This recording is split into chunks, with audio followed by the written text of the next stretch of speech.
Selamat datang di Beetle Channel, semoga kita bahagia. Jangan lupa subscribe, like, komen dan share agar channel ini semakin berkembang. Terima kasih. Novel Kekuasaan dan Kekayaan Pengarang, Chang Yu Bab 1-2.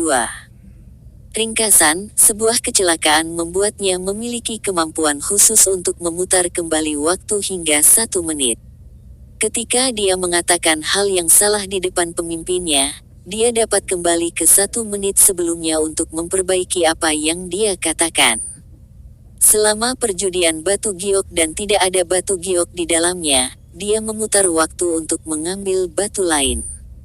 Ketika wanita yang disukainya mengalami kecelakaan, dia dapat kembali ke 1 menit sebelumnya untuk menyelamatkannya. Seekor benih kecil naik pangkat melalui layanan pemerintah dimulai. Bab 1 Kecelakaan dan Kemampuan untuk Memutar Kembali Waktu. Mendesis, itu menyakitkan. Apakah saya sekarat? Bau dan rasa darah yang kuat bisa dirasakan di hidung dan mulut. Dong Suebing bahkan tidak bisa menggerakkan jarinya, dan itu adalah kegelapan total. Dia mencoba menggerakkan lehernya, tetapi tidak ada reaksi. Dia akhirnya mengerahkan seluruh kekuatannya untuk membuka matanya, tetapi dia hanya bisa membuka celah.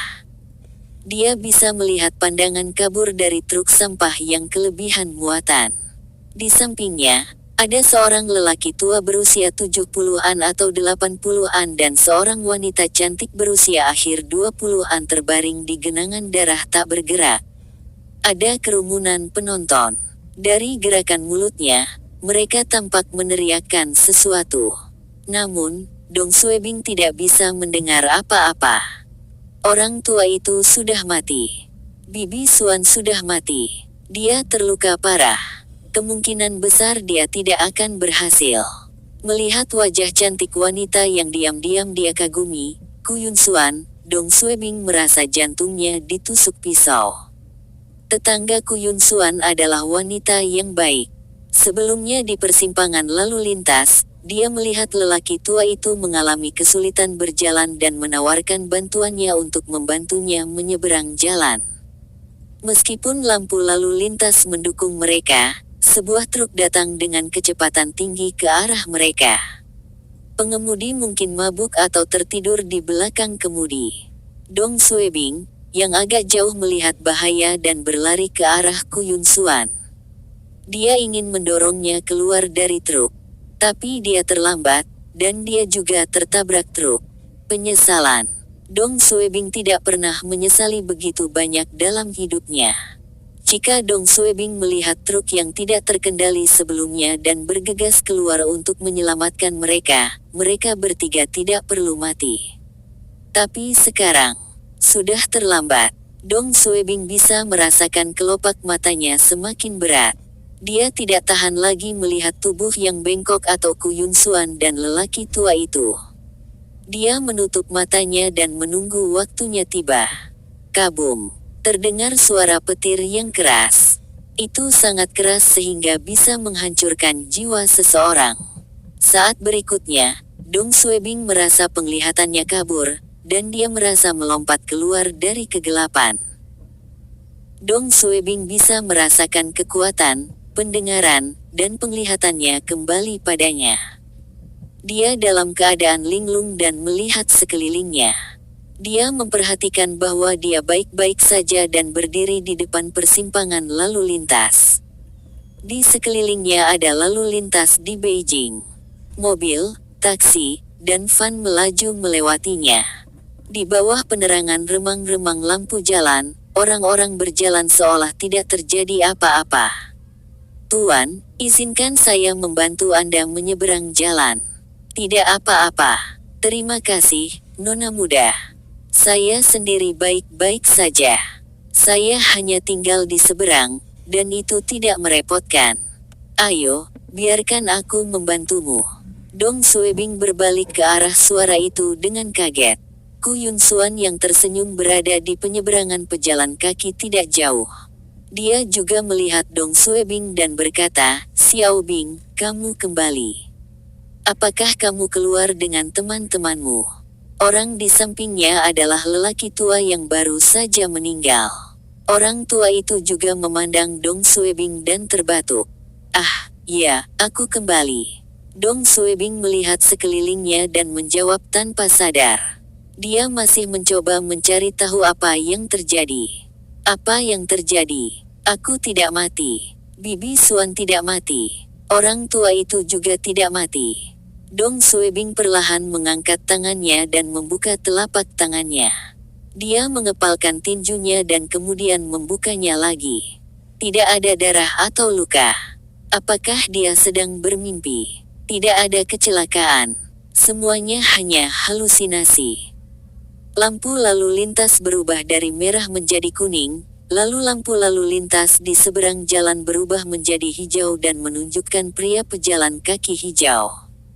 Para pejalan kaki mulai menyeberang jalan. Orang tua dengan tongkatnya adalah yang paling lambat, dan Ku Yun Suan membantunya menyeberang jalan. Ini sudah tidak asing lagi. Ini adalah pemandangan yang sangat familiar. Tiba-tiba terdengar deru mesin, dan Dong Suebing langsung menoleh ke arah suara mesin itu. Sebuah truk bergerak di jalur belok kanan dari jalan lain. Truk itu kelebihan muatan kerikil dan tidak melaju terlalu cepat, sekitar 40 km per jam atau 50 km per jam. Dong Suebing menggosok matanya. Dia terkejut. Bukankah ini adegan sebelum kecelakaan? Apa yang terjadi? Waktu telah mundur. Itu bukan halusinasi. Dong Suebing tidak punya waktu untuk berpikir dan segera berteriak, "Berhenti, awas truk itu!" Semua orang berhenti sejenak dan mulai melihat sekeliling mereka. Truk apa? Di mana truknya? Ku Yun Suan melihat truk itu dan menoleh ke Dong Suebing, "Mengapa kamu berteriak? Di sana lampu merah." Orang tua itu juga merasa tidak ada yang perlu dikhawatirkan. Truk itu berputar dan tidak akan mempengaruhi mereka yang menyeberang jalan. Dong Suebing tahu bahwa truk ini tidak akan melambat dan akan menjatuhkan mereka. Dia segera berlari sambil berteriak, "Bibi Suan, bergerak. Menjauh dari sana." Ku Yun Suan berhenti sejenak dan tersenyum, "Xiao Bing, ada apa denganmu?" Truk itu adalah. Sebelum dia bisa selesai, truk itu telah melewati garis berhenti, dan tidak ada indikasi truk itu melambat. Di depan semua pejalan kaki di persimpangan, truk menabrak lampu merah. Ah, lari. Itu akan menjatuhkan seseorang. Orang-orang berteriak. Ku Yun Suan tercengang. Ketika dia akhirnya sadar kembali, dia segera menarik lelaki tua itu, "Cepat. Lari. Tinggalkan aku dan lari sendiri." Pria tua itu mendorong Ku Yun Suan. Tidak ada cukup waktu. Suara mesin yang menderu semakin dekat. 4 meter, 3 meter, Ku Yun Suan dan lelaki tua itu telah putus asa. Ketika semua orang di sana mengira mereka berdua akan dibunuh oleh truk itu, Dong Suebing, yang tahu truk itu akan menabrak lampu merah, bergegas ke belakang mereka berdua. Menggunakan momentum, dia menggunakan seluruh kekuatannya untuk menggendong lelaki tua dan Ku Yun Suan di pinggang dengan kedua tangannya. Terentang. Dia terus berlari ke depan dengan lelaki tua itu dan Ku Yun Suan di kiri dan kanannya. Dia meraung saat dia terus berlari ke depan dengan sekuat tenaga dan dua orang tergantung di lengannya. Kotoran. Mereka akan mati. Banyak dari pengamat yang lebih pemalu menutup mata mereka. Diperbesar. Truk itu menabrak punggung Dong Suebing dengan hanya beberapa sentimeter tersisa. Orang tua itu dikirim meluncur di jalan ke depan sejauh setengah meter. Ku Yun Suan juga terlempar ke depan karena dorongan Dong Suebing. Dong Suebing jatuh paling parah. Dia terengah-engah sambil berbaring miring di tengah jalan. Dia bisa merasakan sakit di pinggang dan kakinya. Waktu tampaknya membeku untuk sementara waktu dan kemudian ada sorak-sorai. Mereka semua masih hidup. "Anak muda, kamu sangat berani." Tidak diketahui pasti siapa yang mulai bertepuk tangan dan segera semua orang bertepuk tangan dan bersorak untuk Dong Suebing. Bab 2 mengembalikan waktu selama 60 detik. Ibu kota Beijing Distrik Timur, Jalan Heping Utara. Dong Suebing masih shock atas pengalaman kematiannya kemarin. Jika waktu tidak mundur secara ajaib, dia tidak akan mendapatkan kesempatan untuk melihat ibunya dan Bibi Xuan. Ini adalah pertama kalinya dia bersyukur karena masih hidup. Dia tertidur di larut pagi, karena banyak hal berkecamuk di benaknya. Inilah mengapa jam 10 plus di pagi hari ketika dia bangun. Dia bangkit dari sofa pegas lamanya yang berdecit dan menuju kamar kecil. Dia membasuh wajahnya dan menguap. Dia memanggil di kamar tidur, "Bu, apakah kamu bangun?" Ibu Dong Suebing, Luan Xiaoping, menjawab, "Saya bangun, dan saya sedang membersihkan kamar. Apakah kamu masih ingin sarapan? Aku akan menunggu makan siang." Dong Suebing bisa merasakan ada yang tidak beres dari suara ibunya. Dia segera mendorong pintu terbuka dan melihat ibunya duduk di tempat tidur. Dia dengan cepat menyeka air matanya dengan punggung tangannya ketika Dong Suebing memasuki ruangan. Ibunya berbalik dan menatapnya dan memaksakan senyum dan menyimpan foto hitam putih tua ke dalam dompetnya. Itu adalah foto pernikahannya, diambil lebih dari 20 tahun yang lalu. Dong Suebing bisa merasakan hatinya sakit saat dia duduk di samping ibunya, memikirkan ayah. "Tidak, bukan aku." Ibu Dong Suebing dengan hati-hati menyimpan dompet itu dan menggosok matanya. "Aku mengeluarkannya untuk melihat ketika aku melihatnya saat membersihkan. Ini telah terjadi berkali-kali selama bertahun-tahun." Karakter Ibu Dong Suebing lemah. Setiap kali dia mengingat beberapa kenangan yang tidak menyenangkan, dia akan bersembunyi di kamarnya dan menangis. Dong Suebing merasa bersalah dan berkata, "Bu, ini semua salahku karena tidak berguna. Saya tidak bisa belajar dan tidak memiliki keterampilan apapun. Saya tidak berpikir saya akan lulus tes PNS.